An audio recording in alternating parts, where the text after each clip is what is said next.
Well, good Sunday morning here. It's a little cold. I'm about to go get some pancakes with my family. And it dawned on me, I had a lot of messages last night, overnight, asking about a horse that was dropped off in Shed Row 5 at Tomiko Training Center that had been around a horse that had strangles. So, I didn't know they were writing a story. I was going to not say a word about it, to be honest. And the reason being, I didn't want people overreacting. The horse in question was purchased by somebody outside the stable.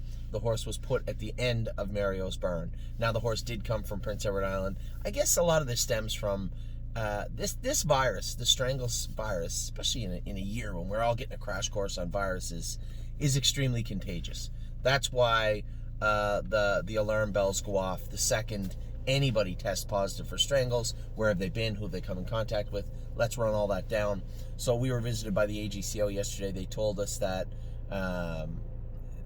they were asking the stable because that horse is in Mario's barn, is in the end of Mario's barn. Now, that horse didn't test positive for strangles. As I said, had 2 negative tests before it left Prince Edward Island, has exhibited no signs or symptoms of strangles or any virus since it's got here.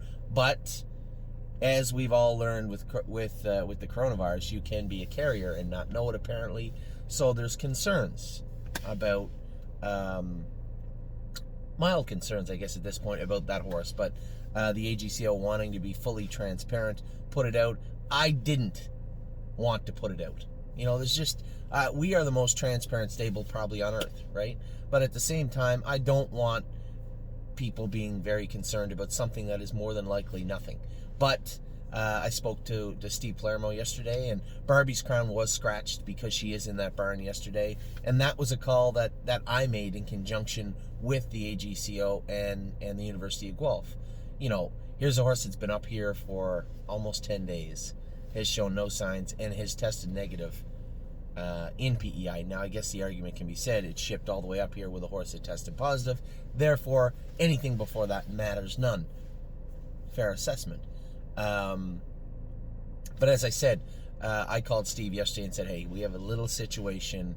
We'll scratch the filly judges and then race her next week. By the time they get these test results back, that everybody, including the university and the AGCO, is assuming will come back negative, we'll be able to enter our horses and race them. So really the only people affected from the stable.ca this week in regards to a horse that trailered in the same trailer as a horse with strangles would be myself and Steve Palermo. We did scratch Barbie's crown last night because of this. We don't expect any other scratches as far as Blue Monk or any of the other horses. This is a Shed Row 5 concern right now. So One My Heart Hanover, Off-Road Hanover, Cut the Line. These are horses, but they can be entered for next week. We will have the final test results back from, what are they called? A bilateral gluteal pouch swab.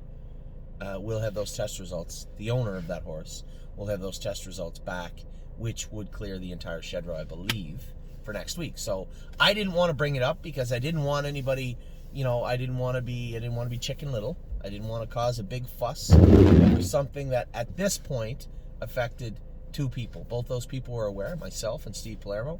We scratched the horse, and I don't expect it to cause any other ripples as we go along. So my apologies for not being out in front of it like I usually am, but in this particular instance, I just felt that it was not worth the worry or the concern to put on our clients for no particular reason, because it doesn't appear that there is smoke or fire in this case.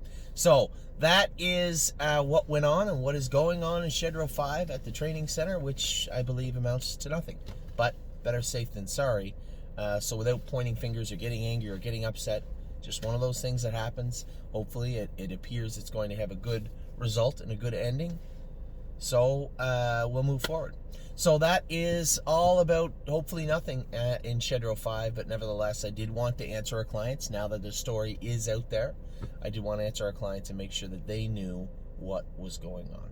So I hope you're having a good Sunday. I'm going to get back to doing my videos here, see if we can't get them all out to you this afternoon. Take care.